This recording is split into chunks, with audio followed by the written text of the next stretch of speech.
보건직 공무원 합격은 전공에 강한 대방열림.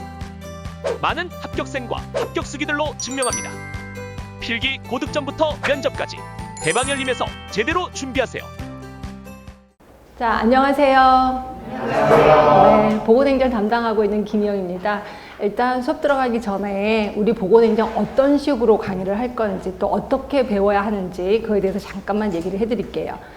자, 보건행정 혹시 전공이신 분 계세요? 전공이신 분? 손 좀 들어보실래요? 전공. 아니, 한 분? 자, 그럼 나머지 분들은 비전공이시네요.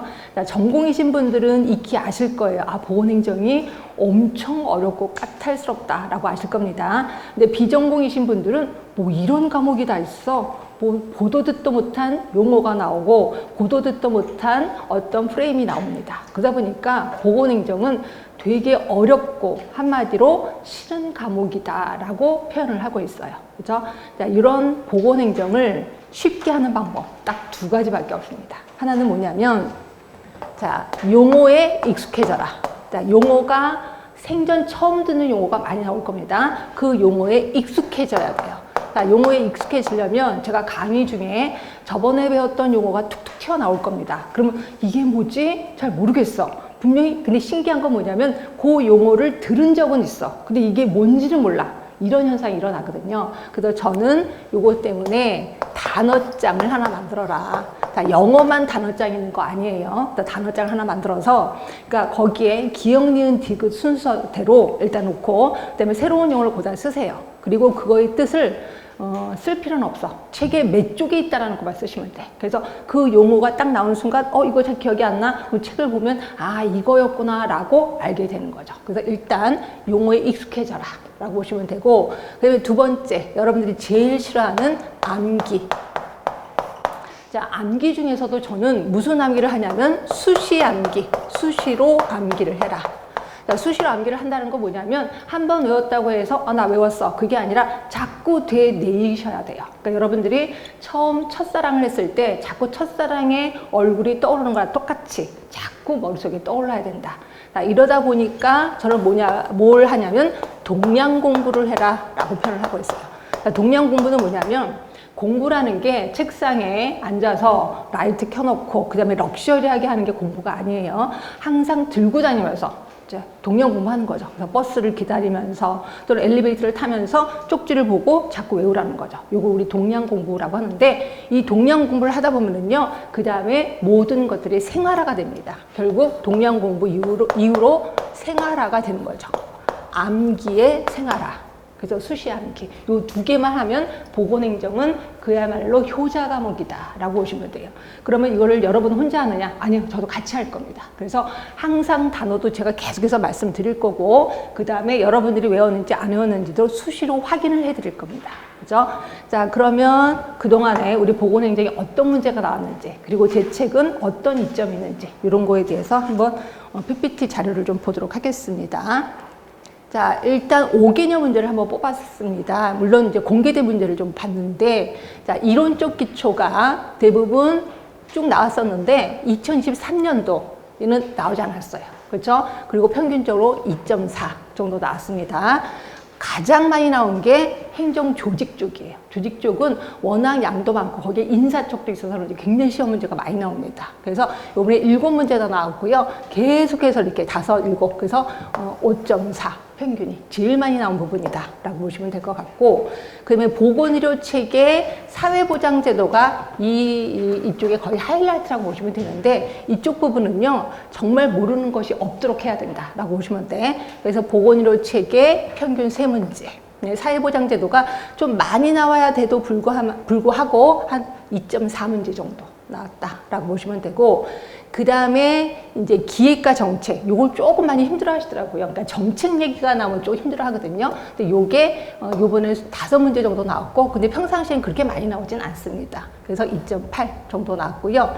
그런데 경제 부분이 한동안 좀 안 나왔었거든요. 근데 이게 슬슬 문제가 나오기 시작합니다. 그래서 한 문제, 두 문제. 근데 이 경제 부분이 예산이 들어가서 그런지 좀 까탈스러워요. 이해하기가 좀 힘들어요. 그래서 그런지 이쪽 부분이 많이 틀리긴 하더라고요. 그럼에도 불구하고 평균적으로 1.6문제. 이런 거 포기하시면 절대로 안 돼. 그러니까 보건행정에서 포기해야 되겠다라는 것이 없어야 된다. 포기하는 순간 그냥 떨어진다라고 보시면 될 것 같고요. 그 다음에 이제 보건사업론, 그래서 이게 이제 공중보건 쪽입니다. 공중보건 쪽이 그래서 좀 나아다가 2023년에는 이제 나오진 않았어요. 그래서 평균적으로 1.8. 그래서 제일 많이 나온 게 행정조직 쪽이다. 그래서 이것도 이쪽 부분 배울 때는 제가 시간적 투자를 좀 할 겁니다. 그 다음에 이제 법 쪽을 제가 한번 다시 이제 통계 처리를 좀 해봤는데 법이 점점 많이 나오고 있습니다. 법 쪽이. 그래서 법은 요 이론 중에 틈틈이 녹아져 있긴 하는데 이 법 쪽 부분만 따로 통계를 냈더니 요게 이제 3문제, 4문제. 그래서 평균 2.6문제. 그래서 저는 법을 또 제가 따로 전공을 했기 때문에 법 쪽도 제가 아주 차근차근 들어가도록 할 겁니다. 그러니까 이런 식으로 문제가 나왔었구나. 그럼 어떤 내용이 나왔는지 잠깐만 보도록 하겠습니다. 자, 이론적 기초에서 이제 오늘 배우실 공중보건의 의미, 그 다음에 앤더슨 모형이 워낙 유명합니다. 이 앤더슨이라는 사람 이름 여러분들 외우지 말라고 해도 외우실 겁니다. 이 앤더슨 모형 좀 나오고, 그 다음에 이제 한국의 역사가 좀 나와요. 그게 예전에는 꼭 한 문제씩은 나왔는데 요즘은 그렇게 나오진 않더라고요. 그래도 우리 한국의 역사 배우실 거고, 그 다음에 보건행정의 특성, 그 다음에 캐슬콕, 이분은 워낙 유명하거든요. 요 이론도 나왔었고, 지금 기출문제로 나왔던 것만 한번 훑어보는 겁니다. 근데 모형 중에 굉장히 유명한 모형이 건강신념 모형. 이것도 제가 거의 암기하도록 제가 이제 알려드릴 거고요. 그 다음에 이런 얘기는 들어보셨을 겁니다. 굴리게 포스트 콜부, 이런 얘기는 들어보셨을 텐데, 만약에 전공이 아니시면, 이런 거 못 들어봤어요. 네, 이건 우리 배우실 겁니다. 그 다음에 이제 보건행정의 범위, 특히 WHO가 제시한 보건행정의 범위 외울 거 엄청 많거든요. 이런 것들이 시험 문제에 나왔었다. 그 다음에 아까 조직 부분이 좀 많이 나왔다 그랬잖아요. 조직 부분에서 여기 노란색으로 된 게 2023년도에 나온 문제다라고 보시면 될 것 같은데, 주로 나왔던 게 이게 이제 매트릭스 조직이라고 해서 이게 혹시 낯선 부분이 있을 거예요. 요 단어 낯설어야 하시는 분이 있는데 굉장히 많이 나옵니다. 매트릭스 자주 나오는 거고, 그다음에 동기부여 이론, 그다음에 스와트 모형은 다 아실 거예요. 그죠? 그러니까 보건행정을 모르더라도 처음 접해봤더라도 스와트 분석, 스와트 모형 이런 얘기 들어보셨을 겁니다. 이것도 좀 단골 문제고, 그 다음에 요번에 나온 문제가 이제 NGT 기법이라고 해서 요거를 제가 수업 시간에 엄청 시간적 투자를 하는데도 불구하고 한 번도 문제가 나온 적이 없었거든요. 그래서 사람들이 별로 중요하지 않은 거 아니에요? 라고 했는데 드디어 이게 요번에 나왔습니다. 그래서 요거, 그 다음에 민츠버그 워낙 유명하신 분이었고, 그 다음에 대부분 보면 보건복지부 쪽에 포커스를 둬서 시험 문제 좀 자주 나와요. 그래서 보건복지부 소속 기관 단골 문제입니다. 거의. 그러니까 이것도 우리 배우실 거고, 나오다 못해서 보건복지부 소관 기금까지도 시험 문제 좀 나왔었고요. 그 다음에 보건진료 전담 공무원이라고 이것도 우리 배우실 겁니다. 이 전담 공무원이 하는 일, 이게 이제 요번에 시험 문제 나왔었고, 리더십이 은근히 시험 문제 좀 안 나왔거든요. 근데 이 리더십이 요번에 인파워먼트 리더십 아주 쉬운 거 나왔었습니다. 그렇죠? 그 다음에 이제 그 조직 쪽에서 인사 쪽이 있었거든요. 인사 쪽에서 서열법이 있어요. 요게 잘 나오지 않는 문제인데 요번 주 나왔었다라고 보시면 되고, 나머지도 기존에 나왔었던 문제들. 자, 그럼 이제 보건의료 체계 쪽에서 보시면, 자, 단골 문제가 첫 번째죠. 사회경제적 특성. 이런 것들은 제가 이제 달달달달 암기를 좀 시켜드릴 거고, 그 다음에 요번에 나왔던 게 포괄수까지. 근데 단골 문제는 아무래도 행위별 수까지입니다. 우리나라는 행위별 수까지이기 때문에 여기 단골이었다가 우리나라 포괄 수까지도 하고 있는 건 아시죠? 그래서 요게 이제 요번에 시험 문제 나왔었고, 그 다음에 법 쪽으로 가셔서 의료기관 인증제도, 이게 워낙 중요하니까 이게 시험 문제 나왔었던 것 같고, 그 다음에 뜬금없이 보건의료 전달 체계의 목적이 한번 시험 문제 나온 적이 있었습니다. 요게 요번에 이제 나왔다는 거죠. 근데 워낙 우리가 다 배웠기 때문에 쉽게 답은 쓸 수가 있었다. 자, 그다음에 사회보장제도에서 요번에 나왔던 게 이제 소득보장제도. 우리나라는 의료보장제도도 있고 소득보장제도도 있는데 대부분 단골이 의료보장제도였거든요. 근데 요번에 나온 문제는 소득보장제도에 대해서 물어보고 있었었고, 그다음에 본인부담 상한제라고 해서 요게 이제 우리 나중에 강의 들으시면 아시겠지만 본인부담 상한제가 잘 안 나오는 부분이거든요. 근데 요게 이제 법조를 통해서 요게 한번 시험 때 나왔었고, 노인장기요양보험은 워낙 단골이니까 이게 또 한 번 나왔었구나 이렇게 보시면 돼. 나머지도 주로 나오는 거다. 자, 그다음 여러분이 어려워하시는 기획과 정책에서 보시면 이제 정책의 종류 중에 구성 정책이 있습니다. 이것도 잘 안 나오는 부분인데 이번에 시험 문제 좀 나왔었고, 서치만이라는 사람 워낙 유명한 사람, 이 사람이 제시한 평가 항목. 이분보다는 돈압에 대한이 훨씬 단골이거든요. 근데 요거보다 요번에는 서치만 평가 항목이 좀 시험 문제 나왔었고요. 그 다음에 우선순위 원칙에서 보시면 BPRS. 워낙 유명한 BPRS 요번에 또 시험 문제가 나왔었고, 그다음에 황금 다이아몬드 방법 이것도 조금 단골이라고 보시면 돼. 이것도 요번에 나왔었구나. 그다음에 로이의 정책 유형 이 사람도 좀 자주 나오더라고요. 그래서 요번에 또 나왔구나 이렇게 보시면 될 것 같고. 자, 근데 이제 경제 쪽에 가시면 이제 예산 문제가 나오는데 예산의 종류 이런 거 나왔었는데 요번에 나온 거는 준예산. 근데 이 준예산은 예전에도 한번 나온 적이 있었습니다. 그래서 또 한 번 시험 문제가 나왔었고, 그 다음에 아까 말한 대로 보건복지부 소관 기금을 묻는 요 보건복지부 소관 기금이 3개밖에 안 되거든요. 요거를 벌써 2번이나 이제 물어보는 질문이 나왔었다. 이렇게 보시면 되고, 나머지도 다 하나씩 나왔는데 이 중에서 그래도 단골인 거는 의료비 증가 요인. 예, 이게 좀 단골이다라고 보시면 될 것 같아요.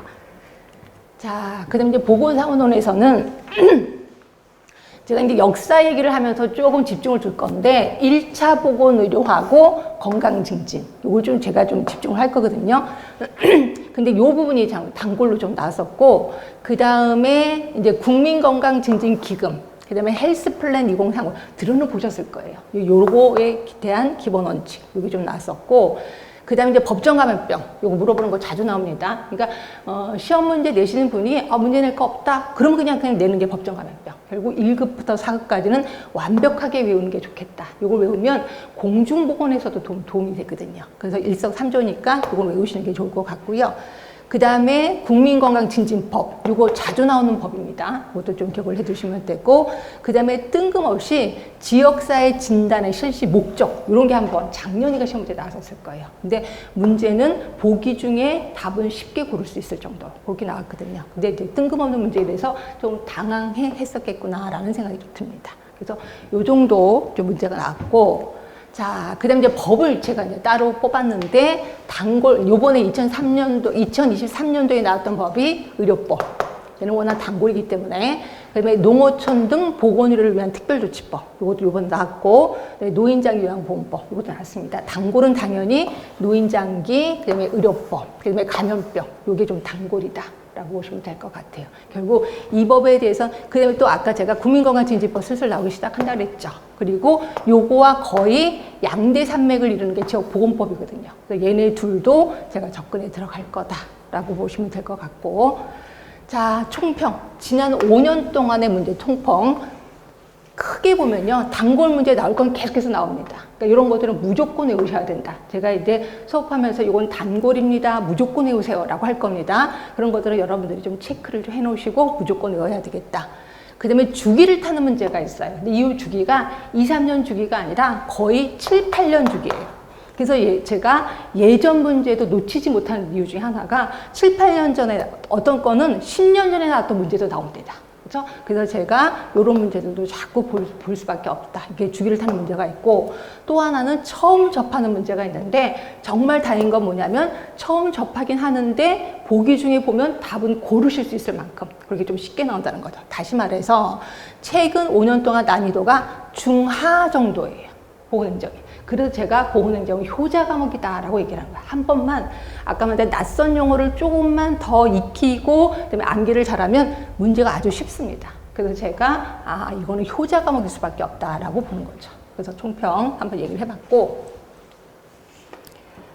자, 그 다음에 이제 제 책을 보시면 제 책에 제가 이제 법 얘기를 좀 많이 실었습니다. 그래서 법은 제가 이거를 요약 정리를 하면 여러분들이 나중에 법을 보는 능력이 없어. 그래서 있는 그대로 저기다 다 써놨습니다. 있는 그대로 써놓고 나면 여러분들이 법을 어떻게 보야 되는지를 제가 알려드릴 겁니다. 왜냐하면 여러분들이 나중에 제가 공무원 생활을 해봐서 아는데 공무원 생활을 할 때 법을 몰라서 굉장히 많이 힘들었어요. 그래서 어떤 할아버지가 와서 할머니가 와서 뭐에 대해서 물어보면 법에 대해서 물어보면 제가 법을 모르니까 아 죄송합니다. 저는 그쪽 부분 잘 모릅니다. 이렇게 얘기를 하거든요. 그러면 이 할아버지가 아 이 사람은 진짜 모르는구나 라고 생각하는 게 아니라 이 사람 이렇게 불친절해 이렇게 얘기한다. 그래서 결국 민원이 발생이 되거든요.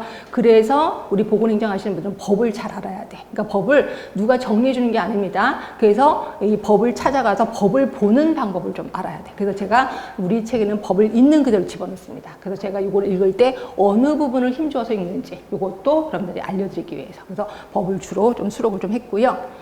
그 다음에 또 하나가 QR코드가 있을 거예요. 책은 이제 412쪽에 보시면 뭐 중간중간에 QR코드가 있는데 이 QR코드는 그냥 멋으로 써놓은 거 아닙니다. 이거 QR코드를 찍으면 김희영의 널 스토리라고 유튜브로 들어갑니다. 거기에 요 내용에 대해서 설명을 하고 있습니다. 그러니까 여러분들이 수업 시간에 혹시 놓쳤던 부분이 있어. 근데 나 요 부분을 좀 더 공부하고 싶어. 그럼 QR코드를 찍으면 그쪽으로 들어가서 다시 한번 반복해서 수업을 들을 수 있다. 그러니까 유튜브를 많이 활용하시는 게 좋습니다. 그렇죠? 자, 그 다음에 암기 노트. 제가 암기를 해야 된다라고 했잖아요. 암기 노트를 이용하는 게 74쪽에 보시면 이거는 과목 단락마다 있습니다. 파이널 테스트라고 있습니다. 일명 저는 가로놓기라고 표현하고 있는데 요 가로놓기 요 단어를 외우는 게 관건이야. 그러니까 제일 좋은 건 뭐냐면 요거를 여러분이 핸드폰으로 찍어요. 사진을 찍어서 그 다음에 차를 타고 다니면서 요걸 계속해서 보는 거야. 가로 안에 답을 용어를 생각할 수 있게끔 이렇게 하는 게 좋습니다. 정답은 바로 옆에 있습니다. 결국 정답을 가리고 가로 안에 있는 단어를 생각하게끔 해라. 그래서 제가 아까 말한 대로 수시 공부, 수시 암기, 동량 공부 요걸 좀 생각해라 라고 하는 거. 요거 활용 좀 잘 하셔야 됩니다. 자, 그 다음에 또 하나가 실력업으로 보는 심화 내용. 그래서 심화 내용은 솔직히 시험 문제 안 나올 수도 있고 또 나올 수도 있어요. 근데 이 심화 내용을 한번 보면 그 다음에 여러분들이 아 이게 이렇게 돌아가는구나. 그리고 나중에 또 나올 문제를 대비할 수도 있다는 거죠. 그래서 제가 실력업을 좀 많이 집어넣습니다. 그래서 이 부분은 제가 설명을 들을 때도 있고 안 들을 때도 있습니다. 왜냐면 이게 진도상으로 이제 진도가 빠지지 못하면 제가 설명 안 드리고 그냥 넘어갈 수 있는데 그렇다고 하더라도 여러분이 그냥 슬쩍 넘어가시면 안 돼. 여러분도 여기 있는 책에 있는 모든 내용을 한 번씩은 읽어보셔야 돼. 그리고 나서 이해가 안 되면 저한테 질문을 좀 하시면 되는 거죠. 그 다음에 이제 최근 기출문제, 그래서 단원별 다 해놨습니다. 2023년도 최근 문제까지 다 해놨고, 어디에서 나왔는지, 서울에서 나왔는지, 지방에서 나왔는지, 이것도 다 수록을 했고요. 자, 그 다음에 그 문제만 그런 게 아니라 내용에도 보시면 이렇게 써놨습니다. 요 내용은 언제 나왔다. 그럼 여러분들이 또 공부할 때 이 표시가 있는 것만 공부하시는 분이 있어. 제발 그러시면 안 돼. 요 표시가 없는 것도 나올 확률 많겠죠. 그래서 물론 표시가 있는 것들은 당연히 외워야 돼. 근데 표시가 없는 것도 공부는 하긴 해야 되는구나 라고 보시면 될 것 같아요. 자, 그 다음에 이제 4차 산업혁명 시대라고 해서 요게 이제 제가 우리는 보건행정이잖아요. 근데 일반행정이 있단 말이에요. 일반행정이 대부분 보면 보건행정 문제가 약간 어려운 문제가 있어요. 이런 것들은 일반행정이 내는 문제를 가져다가 슬쩍 문제를 내는 경우가 많거든요. 그래서 저는 일반행정책을 우리 집에 오면 굉장히 책이 많은데 대부분 일반행정입니다. 그래서 제가 하는 보건행정이 조금 어렵다라고 표현하는데 이건 일반행정의 베이스가 됐다라고 보시면 돼요. 그래서 일반행정의 요 4차 산업혁명 시대, 그러니까 정부 전자정부라고 해서 여러분들이 나중에 보건소 가시면 대부분 이쪽 부분에 대해서 좀 공부를 하실 겁니다. 주로 하게 되는 게 이거거든요. 그래서 요거에 대해서 미리 좀 알려드릴까 해서 요걸 좀 실어놨습니다. 그래서 이쪽 부분은 시험 문제 한 번도 나오진 않았기 때문에 근데 앞으로 나올 확률이 있기 때문에 조금 감만 좀 잡혀 드릴 겁니다. 네, 이렇게 좀 할 거고요. 근데 맨 마지막에 가면 그 2023년도 보건복지부 질병관리청의 추진 과제를 제가 정리를 했습니다. 이게 홈페이지에 가면 있는데 엄청나게 많아요. 그걸 제가 일일이 읽어서 정리를 좀 해드린 부분입니다. 그래서 혹시 요거는 미리 공부하시는 것보다 나중에 이론 합격하고 나서 그 다음에 면접 준비할 때 이걸 꼭 읽어보세요. 왜냐하면 요거는 지금 현재 보건복지부 질병관리청에서 하는 정책이기 때문에 이쪽 부분은 천천히 읽어보셔서 그 다음에 면접에 좀 준비를 하시는 게 좋겠다라고 보시면 될 것 같고요.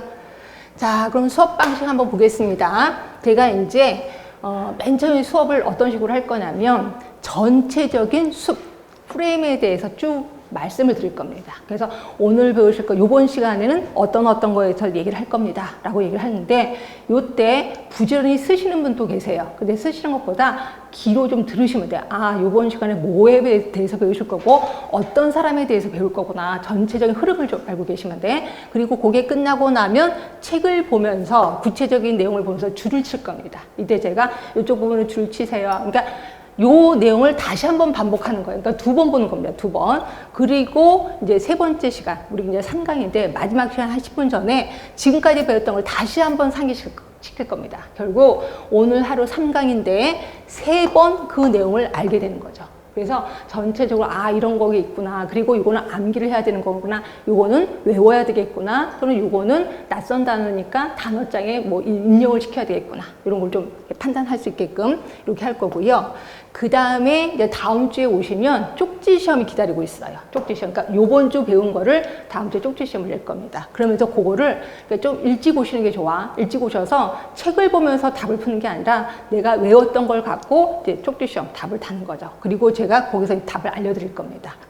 그러면서 나의 약점을 좀 알으라는 거죠. 그래서 내가 틀렸다는 거는 쪽지 시험은 어려운 게 아니에요. 되게 쉬운 거예요. 근데 내가 틀렸어. 그럼 이거는 나의 약점이거든요. 그래서 아, 내가 이 약점이 있으니까 이쪽 부분을 좀 보강해야 되겠다라는 생각이 들 겁니다. 그래서 나의 약점을 아는 거고, 여기까지가 이제 모든 이론이 다 끝났을 때. 자, 이론이 다 끝났어요. 그리고 나면 대부분 그냥 하세요 라고 할 텐데, 저는 애프터 서비스 해드립니다. 그래서 메일링 퀴즈라고 해서 여러분들이 저한테 메일 주소를 남겨주시면 그 메일로 제가 10문제씩 보낼 겁니다. 30회를 보낼 겁니다. 근데 예전에는 일주일에 한 번씩 보냈는데 이게 안 되더라고요. 왜냐면 여러분들이 일주일 동안 기다리기 힘들어서. 그래서 여러분들이 제가 메일링 문제를 보내면 정답은 없어요. 여러분들이 정답을 저한테 알려주시는 거야. 근데 정답을 1번은 답은 몇 번이고 2번은 답은 몇 번이고 이렇게 해서 보내주세요. 그러면 제가 쭉 보고 3번 틀렸습니다, 4번 틀렸습니다 라고 답변을 드려요.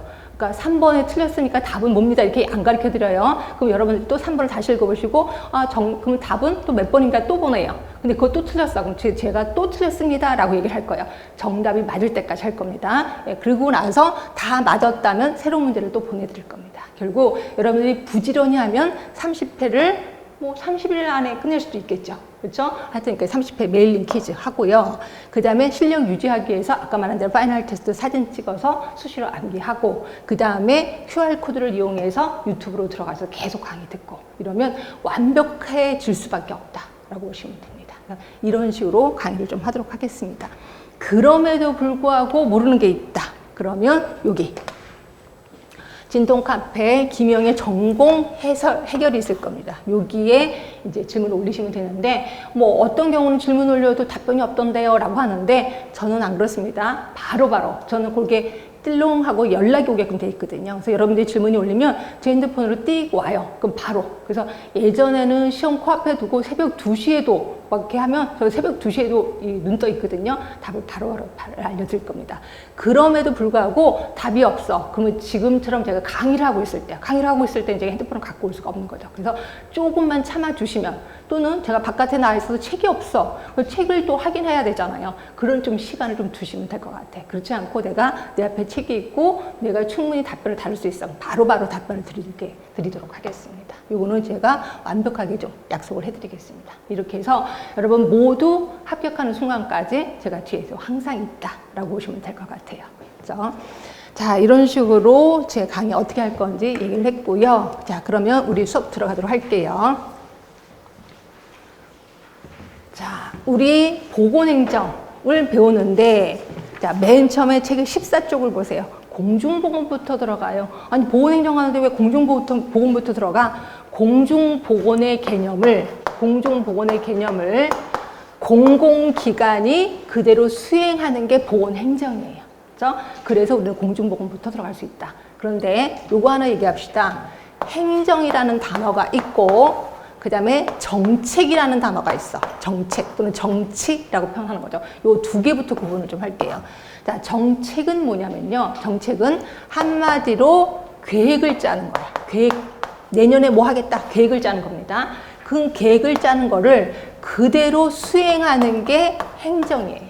결국 우리는 정치가가 아니라 행정가입니다. 행정가. 그렇죠? 결국 정치가들이 이런 거 할 거야 라고 계획을 짜면 그 계획서대로 우리는 그대로 수행을 하면 되는 거야. 그렇죠? 그게 그래서 우리는 행정에 대해서 배우는 거고 우리 보건소는 행정 말단 기관이다 라고 보시면 될 것 같아요. 일단 행정과 정책에 대해서 한번 얘기를 했고요. 다음 이제 공중보건 들어갈게요. 자, 공중보건에 대해서는 맨 처음에 윈슬로우 교수가 나와요. 윈슬로우 교수. 자, 윈슬로우 교수가 공중보건의 개념을 제시했거든요. 그럼 당연히 외워야 되겠죠. 윈슬로우 교수가 제시한 공중보건의 개념. 이거 조금 신경 써 주셔야 되는데, 공중보건의 개념은 한마디로 그냥 그거예요. 어떤 조직적인 지역사의 노력을 통해서, 조직적인 지역사의 노력을 통해서, 자, 조직적인 지역사입니다. 이거 외우셔야 되고, 노력을 통해서 그러면 어쩌고 저쩌고 저쩌고 얘기를 하면서 뒤에 신체적 또 정신적 효율을 증진시키는 기술이자 과학이다. 그러니까 요 단어만 외우시면 돼. 조직적인 지역사의 신체적 정신적 효율을 증진시키는 요거만 기억하시면 되는데 여기서 조직적인 지역사의 노력이 있습니다. 조직적인 지역사의 노력에 몇 가지가 나와요. 요거 외우시는 게 좋습니다. 왜냐면 요 부분을 자꾸 물어보거든요. 근데 굉장히 양이 많아요. 근데 이걸 어떻게 외워요? 그냥 외우는 거 그냥 단어만 몇 가지 갖고 외우시는 게 좋아요. 왜냐면 보기 중에 이미 나와 있잖아, 문장에. 그 중에서 내가 알고 있는 단어만 이렇게 기억해 주시면 돼요. 그래서 요 단어 이따가 책을 보고 한번 확인해 볼 거고요. 그 다음에 이거 말고도 여러 사람들이 학자가 얘기한 게 있는데 아스톤이라는 사람이 나와요.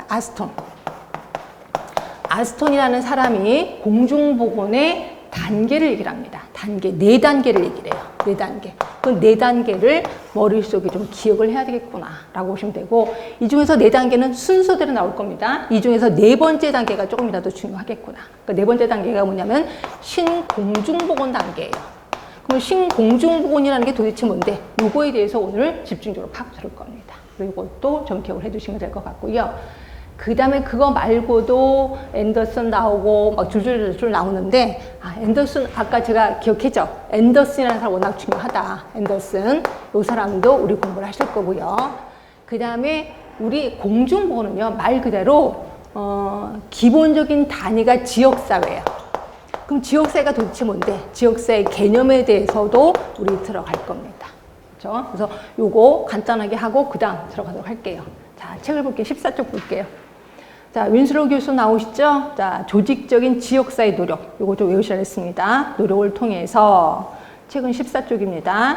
질병을 예방하고 수명을 연장하고. 요게 공중보건의 궁극적인 목적이야. 질병 예방, 그다음에 수명 연장. 이게 궁극적인 목적입니다. 그리고 신체적, 정신적 효율을 증진시키는 기술이자 과학이다. 자, 여기서 외우실 거 조직적인 지역사회 노력, 그다음에 신체적, 정신적 효율 증진, 그리고 궁극적인 목적은 질병 예방, 수명 연장. 네, 이렇게 외우시면 돼.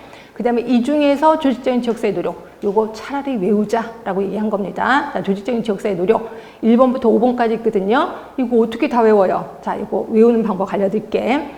일단 2번부터 보세요. 감염병 관리. 내가 감염병에 걸린 거예요. 그러면 우리 뭐라 그래요? 너 감염병 걸렸으면 네가 잘못한 거 아니야? 3번 개인위생교육. 네가 잘못한 거지. 그러면 저는 뭐라 그래요? 아니야, 환경이 잘못된 것 같아. 1번 환경위생입니다. 환경. 그렇죠? 그러면 뭐라 그래요? 이렇거나 저렇거나 병원에 가자. 그게 4번이야.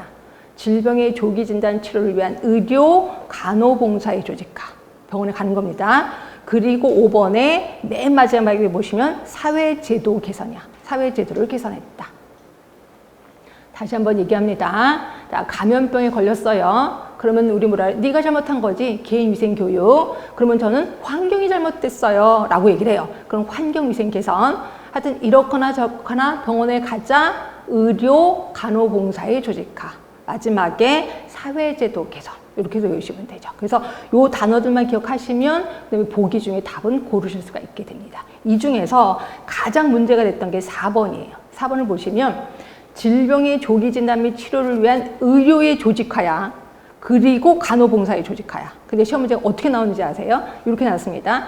질병의 조기 진단 치료를 위한 간호의 조직화야.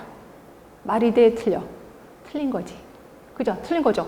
왜냐하면 진단 및 치료를 위해서 간호를 조직하는 건 아니잖아요. 의료를 조직하는 거죠. 그러니까 이런 식으로 말 갖고 장난 노는 데가 이쪽 세 개다. 이렇게 보시면 돼요. 그래서 의료의 조직화 및 간호봉사의 조직화 또는 이렇게도 나와요. 간호사업의 조직화. 이건 맞아요.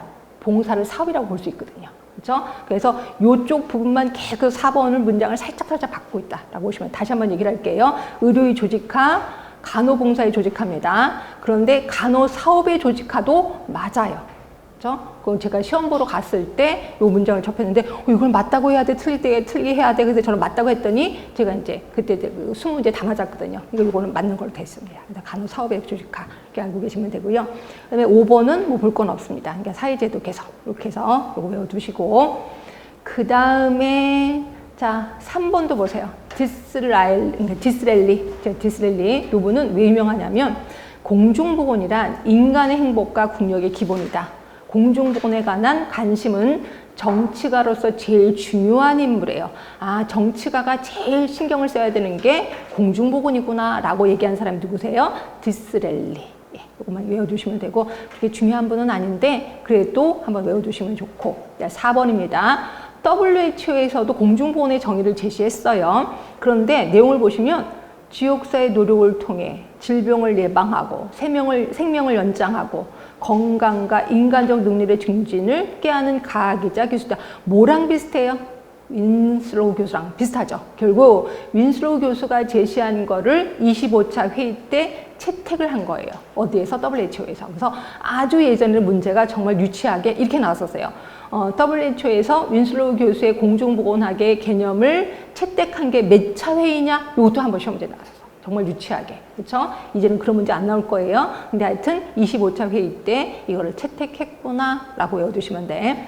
그 다음에 5번, 6번 저는 넘어갑니다. 여러분 한번 읽어보시고 그 다음에 7번 아스톤 그 다음에 세이머가 공중보건 4단계를 제시했는데 이 단계 외우시라는 거죠.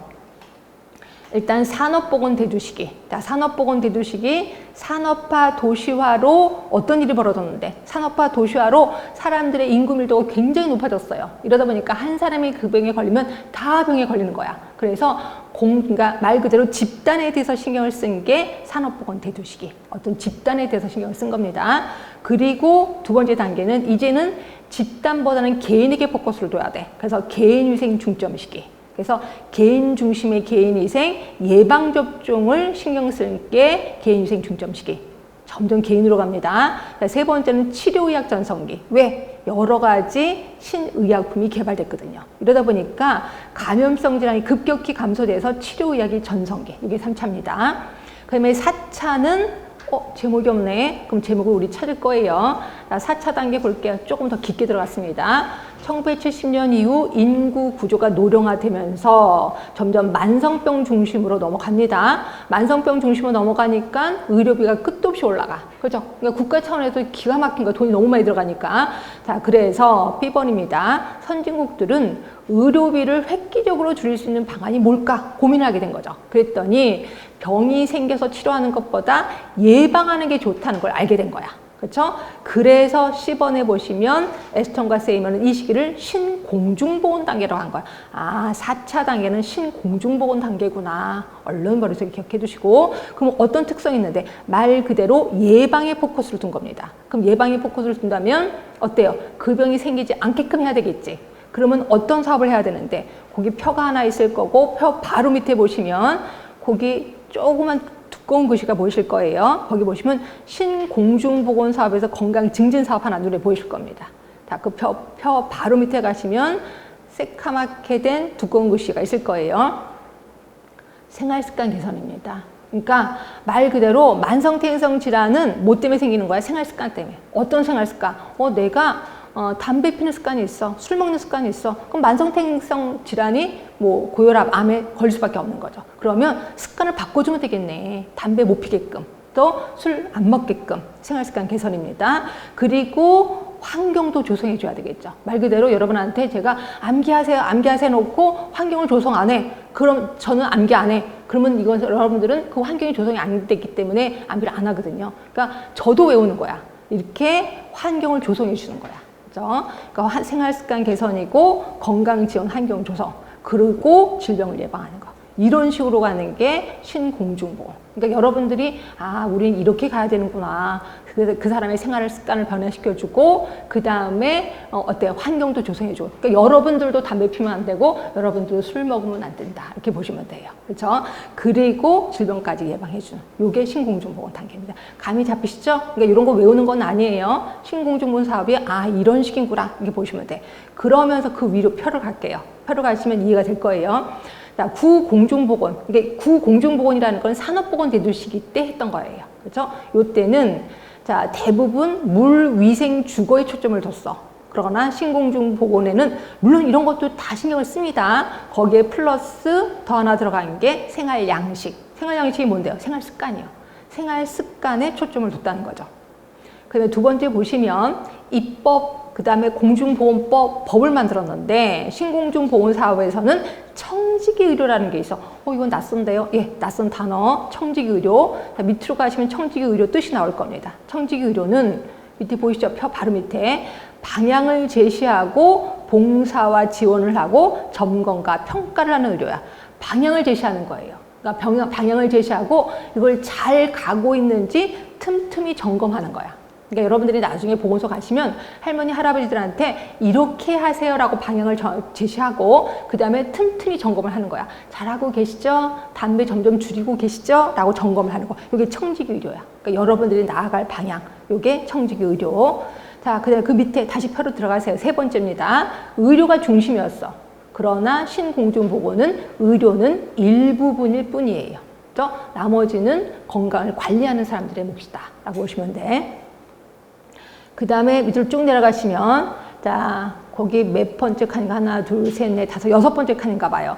질병 예방에 초점을 뒀대요. 이게 구공중보건. 그런데 당연히 질병 예방에 포커스를 두고 그 다음에 아까 생활습관을 개선한다 그랬잖아요. 이게 적극적 건강개념이라고 보시면 돼요. 적극적인 건강개념으로 바뀌었다. 라고 보시면 될 것 같고 나머지도 읽어보시면 되고요. 그래서 이거 외우는 거 절대로 아닙니다. 신공중보건이 뭐라는 거 감만 잡는 거야. 거기에 가장 주 단어는 생활습관의 변화. 생활습관이라는 단어가 나왔구나 라고 보시면 돼요. 그 대신 아스톤의 단계는 외워두세요. 아스톤의 단계 산업보건 대두시기, 그다음에 개인위생 중점 시기, 세 번째가 치료의학 전성기, 네 번째가 신공중보건 단계라고 보시면 되죠. 이해되시나요? 자, 그러면 여기까지 했습니다. 자, 볼게요. 윈슬로우 교수의 조직적인 지역사회 노력을 통해서 자, 조직적인 지역사회 노력 외우시라 그랬죠? 기억하시죠? 단어만 외우시라 그랬습니다. 제일 처음이 얘기해 주셔야 돼요. 감염병, 옳지. 감염병이 생겼어요. 그러면 이거 누구 잘못이다? 개인위생 중점시기, 옳지. 그러면 저는 뭐라 그래요? 환경이 잘못됐어요. 환경위생. 그 다음에 저는 이렇거나 저렇거나 병원에 가자. 의료의 조직화, 간호봉사의 조직화 또는 간호사업의 조직화. 그리고 마지막이 제도 개선, 사회제도 개선. 예. 그러니까 이런 식으로만 대강 외우시면 돼요. 자, 그 다음에 신체적 정신적 효율. 요거 저 기억하시라 그랬고 아까 궁극적인 목적이 뭐였는지 아세요? 궁극적인 목적. 수명 연장. 질병 예방, 수명 연장. 이게 궁극적인 목적이다. 이런 거는 대놓고 시험 문제 나오진 않아요. 그런데 보기 중에 슬쩍슬쩍 나온단 말이에요. 그래서 공중보건의 궁극적인 목적은 수명 연장이구나. 여기서 기억해 두시면 돼. 그 다음에 아스톤의 4단계 외우셨을래나? 제일 처음이 산업화. 그렇죠? 그 다음에 두 번째가 개인위생 중점 시기. 세 번째가 치료의학 전성기. 네 번째가 신공중보건 단계. 자, 신공중보건에서 기억해야 할 단어 하나 있었는데요. 생활습관. 그 다음에 낯선 단어 기억하시죠? 청지기 의료. 이런 것들도 기억을 해두시면 돼요. 이렇게 해서 수업 시간에도 계속해서 외우셔야 됩니다. 자, 그 다음에 16쪽으로 갈게요. 16쪽. 자, 공중보건의 응용 이야기 있는데, 이게 은근히 시험 문제 나오더라고요. 이게 공중보건의, 근데 이게 의료기술 쪽에서 좀 많이 나옵니다. 의료기술 쪽을 준비하신 다음에 좀 기억해 두시는데, 공중보건 응용의학으로 맞지 않는 거 뭐냐, 이런 식으로 나와요. 그렇죠? 그래서 제목만 예방의학. 예방의학은 뭐 예방하는 거잖아요. 그렇죠? 예방. 그래서 이거를 적극적 의학이라고 합니다. 예방하는 거잖아요. 그렇죠? 그러면 소극적 의학도 있나요? 예, 소극적 의학은 여기는 없지만 치료의학이에요. 치료의학은 어떤 병이 생겼고 그 병을 치료하는 거잖아요. 그래서 이거를 소극적 의학이라고 합니다. 소극적 의학. 그런데 비해서 적극적 의학은 예방의학이야. 아, 그렇구나. 근데 사회의학은 인간 집단의 건강을 강조하는 거예요. 이게 사회의학. 인간 집단의 건강. 혹시 여러분들 인간 집단의 건강을 강조하는 요즘 우리나라 하는 게 뭔지 혹시 아세요? 요즘 우리 인간 집단의 건강을 강조하기 위해서 계속해서 뭔가가 이렇게 우리 동네 가면 혹시 여러분들 동네 가면 약간 야산 아니면 뭐 이렇게 편편한데 무슨 운동기구 있는 거 혹시 보셨어요? 운동기구? 그렇죠? 그런 거 보고 그다음에 또 요새는 맨발로 다니는 거 혹시 아세요? 맨발로 다니는 거 요새 붐이 일어납니다. 이렇게 자꾸 조장을 하는 거죠. 맨발이 좋아요. 막 이러면서 이런 것들은 모두 사회의학이라고 보시면 돼. 인구 집단의 건강을 강조하는 거다. 이렇게 보시면 될 것 같고 그 다음에 재활의학입니다. 재활이잖아. 재활은 예, 사후적 의학. 이해되시겠죠? 굳이 요즘 필요는 없고 그 다음에 지역사회의학. 지역사회의학도 지역사회에 대해서 포커스를 두는 거예요. 근데 이 중에서 저는 지역사회의학에 좀 신경을 써야 될 것 같아. 그래서 밑에 지역사회의학이 나올 겁니다. 밑에 보이실 거예요. 박스 안에. 지역사회 인구 집단이 가지는 보건 문제를 다루는 학문. 이거는 1968년에 영국의 왕립 의학교육위원회 보고서에서 처음 68년에 처음으로 대두됐네. 근데 우리나라는 이제 이걸 받아들이기 시작했다는 거죠. 자, 이거는 치료를 중심으로 하는 임상의학과는 대비돼서 지역사회가 자발적으로 질병 예방, 건강 증진의 목표를 달성하는 것을 우리는 치료사회의학이라고 한다. 무슨 소리인지 하나도 모르겠지. 그죠? 지역사회의학이라고 하는데 근데 저는 여기서 그거 하나 구분해드리고 싶어서 사회의학이라는 게 있고요. 지역사회의학이라는 게 있어요. 지역사회의학. 똑같아요. 집단을 대상으로 하는 거 똑같아요. 집단을 대상으로 하는 거 똑같은데 지역사회의학은 그 지역사회에 포커스를 두는 거야. 예를 들어서 우리 동네, 뭐 예를 들어서 영등포구, 그다음에 종로구, 거기에 포커스를 두는 게 지역사회의학이야. 그러면 사회의학은 훨씬 폭이 넓어요. 그러니까 사회의학은 말 그대로 우리 대한민국에서 밀고 있는 거야. 그런데 비해서 지역사회의학은 영등포구에서 밀고 있는 거야. 그렇죠? 그리고 동작구에서 밀고 있는 거야. 이게 지역사회의학이야. 그럼 우리 점점 어디로 가요? 여기로 갈까요? 여기로 갈까요? 이건 물어보고 싶어. 이쪽 사회의학 쪽으로 갈까요? 지역사회의학 쪽으로 갈까요?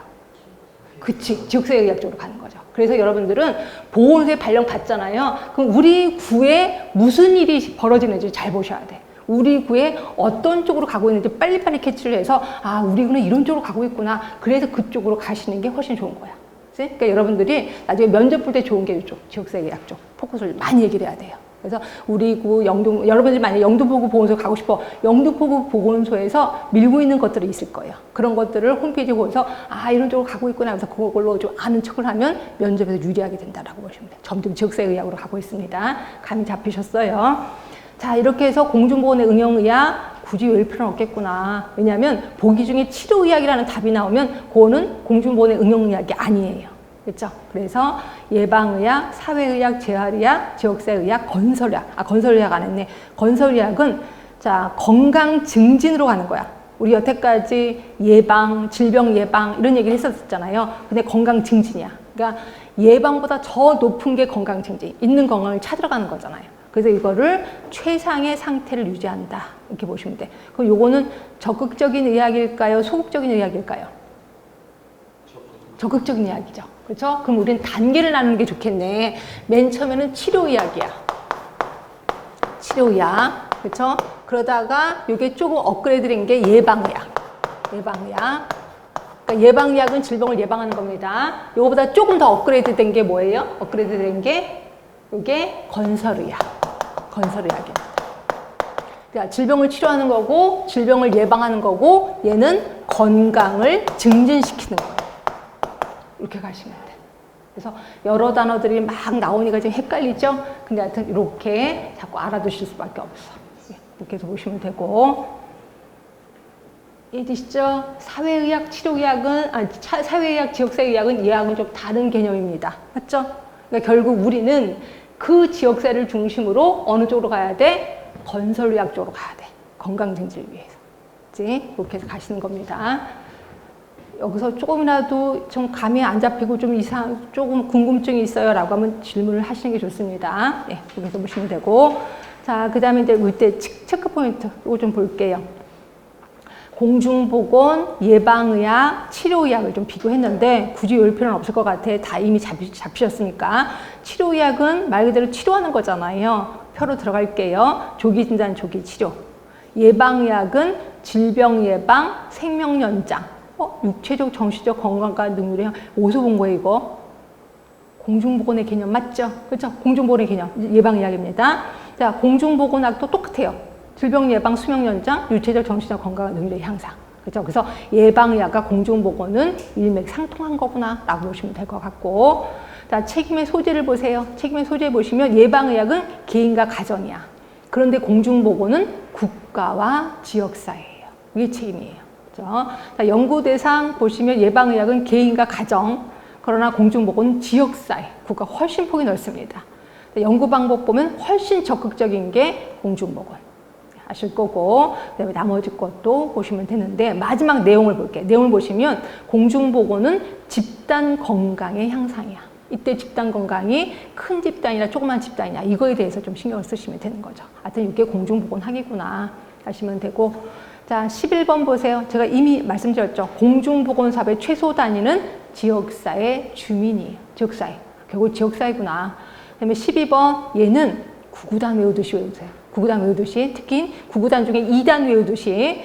자, 앤더슨 얘기했어요. 공중보건사업의 3대 수단 3개 있어요. 보건교육, 보건행정, 보건법규입니다. 자, 법규는 강제로 해야 되겠죠? 통제입니다. 그리고 행정은 제가 수행하는 게 행정이라고 그랬잖아요. 봉사입니다. 봉사. 자, 보건교육은 조장행정이야. 조장행정이 무슨 소리인지 모르겠어요. 조장이라는 건 뭐냐면요. 그거예요. 말 그대로 어떤 사업을 할 때 사람들이 잘 따라올까 안 따라올까. 지역 주민들이. 내가 우리 보건소에서 어떤 사업을 할 거야. 지역사회 주민이 잘 따라올까 안 따라올까. 안 따라오죠. 그렇죠? 따라오게끔 조장하는 거야. 그러면 따라오게끔 하려면 어떻게 해야 돼? 보건교육을 해야 되는 거죠. 교육을 해서 이런 게 좋은 거예요 라고 얘기하면 주민들이 그게 좋아요? 그래서 따라오게 되는 거죠. 그래서 이걸 조장행정이라고 하는 거고 이게 가장 능률적인 겁니다. 그렇죠? 그러면 여러분들 하나 제가 질문을 하겠는데 이 중에서 요 3개 사업 중에서 대부분 후진국에서 주로 하는 게 어떤 사업일까요? 어떤 수단일까요? 후진국에서. 예? 그렇죠. 법규죠. 강제로 해야 되겠죠. 후진국에서는. 선진국에서는요. 교육이죠. 우리나라 지금 선진국이야, 후진국이야? 선진국이죠. 그래서 보건교육 위주로 사업을 해야 돼. 그러니까 여러분들도 교육에 포커스를 좀 둬야 된다라고 보시면 돼. 저는 교육 잘 못해요. 그래도 하셔야 돼. 그래서 보건교육 그 요령을 좀 잘 많이 익히면요. 나중에 보건소 가서 조금 편하게 좀 지낼 겁니다. 교육을 하러 다니면 되는 거죠. 이렇게. 그래서 요 3개. 교육, 행정, 법규. 그리고 요게 조장행정인지, 봉사행정인지, 통제행정인지 요거까지 외워주시면 돼.